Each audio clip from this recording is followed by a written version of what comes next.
The following is a listener-supported ministry from the Grace Evangelical Society. This is Grace in Focus from the Grace Evangelical Society. We are a free grace organization, and today we're answering a question about our saving message. What do we say is the condition, and where do we find support for what we believe about eternal salvation from the Bible? Our website is faithalone.org. There you can find out about our upcoming annual National Conference 2026. The dates are May 18th through 21st. Please plan to be with us, take advantage of the early bird registration, and we will look forward to having you. The place to go is our website, faithalone.org. And now with today's question and answer discussion, here are Bob Wilkin and Sam Marr. All right, Bob, we've got a question from Chris. And this is a question that's pretty central to, really everything GES does. So I know that you've talked about it a lot, but I think it's always good for first-time listeners to go over some of these things. Chris asks, what exactly are we asking people to believe about Jesus? He says that he listens to the radio almost every day, and so he has heard a lot of what you and Ken have had to say about these things, but he wants to know from the Gospel of John, where do we get, we say things like believe in him for everlasting life. So he's wondering where would you cite that definition of belief based on the Gospel of John? Yeah, and Chris goes on to say he doesn't think there's any place in John where it specifically says believe in him for everlasting life, or where it says that everlasting life is the bullseye, or isn't that part of his question? He seems a little bit more open than that, but yeah, he's saying there's no verse that explicitly says believe in Jesus Christ for everlasting life. Okay. So there are a couple of things. In John's Gospel, we have scores of verses where the Lord gives us three elements. He's always central, right? For God so loved the world that he gave his only begotten Son, that whoever believes in him has everlasting life. All three elements are there. We believe in Jesus. We're guaranteed we will not perish, but we have everlasting life. Now, you may say, and some people do say, well, the not perishing and the everlasting life are the result of believing in him, but it doesn't tell us what it means to believe in him, so we have to go to other verses. Or some people say, all you have to do is believe in his identity, that he's the one sent by the Father. And so some people would say, if you believe Jesus was sent by the Father, which, as far as I can tell, every Muslim believes because they believe he's a prophet of God, then you'd be born again. But there are others that say, no, to believe in him is, and then they might say, 1 Corinthians 15, 3 and 4, believing he died on the cross for our sins and that he was buried and that he rose from the dead on the third day and that he appeared to many people. Other people would say you need to believe in his deity as well. So you need to not just that he's the Son of God, which a lot of people believe, but that he's literally Theos. He's literally God. He's Yahweh. And that you need to be Trinitarian in order to believe that. Well, none of that's found in the Gospel of John. What you find in the Gospel of John repeatedly are those three elements, believing in Jesus for everlasting life. Let me give you a couple other examples. In John chapter 11, 25 to 27, if you have it there, turn there, Sam, and we can take a look at it. The purpose statement of John's Gospel contains the phrase, the Christ, the Son of God, and that by believing that Jesus is the Christ, the Son of God, you would have life in his name. Well, John 11, 25 to 27, verse 27, uses that exact expression. But Jesus doesn't ask her, do you believe I'm the Christ, the Son of God? So could you read 25 and 26? Yep. Jesus said to her, I am the resurrection and the life. He who believes in me, though he may die, he shall live. And whoever lives and believes in me shall never die. Do you believe this? She said to him, yes, Lord. Stop there for now. She did say, yes, Lord. But notice the expression believe in me occurs twice, right? So when we say something like, do you believe in President Biden? Do you believe in President Trump? Do you believe in President Carter? Or do you believe in whatever? To believe in a person is to believe what they are promising. So if you're believing in a president, you're believing in their promise to bring prosperity to our country, to bring safety to our country, to do whatever they're saying they're going to do with our borders, either to secure them or to open them up or whatever. But to believe in them is to believe they will be faithful to their promises. In the case of the Lord Jesus Christ, to believe in him is to be faithful to the two promises he makes here. And do you notice the two promises? He says, this is one of these 7 I am statements in John, and it's a compound statement. He says, I am the resurrection, I am the life. I used to think the next 2 lines were explaining how he is the resurrection life. But I didn't realize those are 2 things, because the next line says what? That he shall never die. Well, before that. Oh, though he may die, he shall live. Yeah, so that's the promise of resurrection. The one who believes in me, though he may die, he shall live. And so I used to think that was just saying live spiritually. But what he's saying is live physically.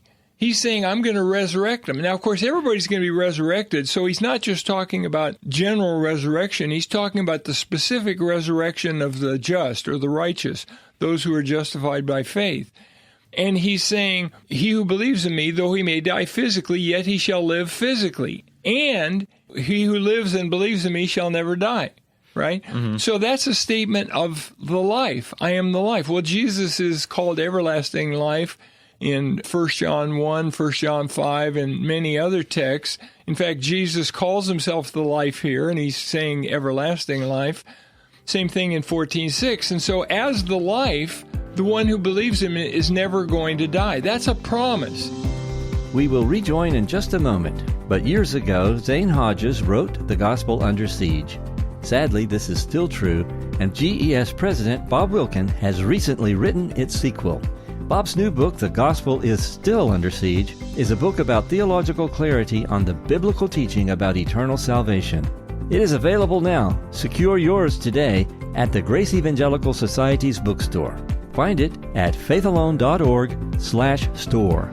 That's faithalone.org/store. Now back to today's content. And then he asks her, do you believe this? So what's the this? The this would be, whoever lives and believes in me shall never die, and he who believes in me, though he may die, he shall live. Right. Now, do you notice something that's contained in both of those statements? Do you notice the expression, believe in me? Mm-hmm. I've heard people say that's a tautology. You're saying we need to believe in belief. And the answer is yes. We need to believe that everyone who believes in him is never going to die spiritually. We need to believe that he is faithful to this promise. And then notice her answer, verse 27. Yes, Lord, I believe that you are the Christ, the Son of God, who has come into the world. Now, she wasn't asked that.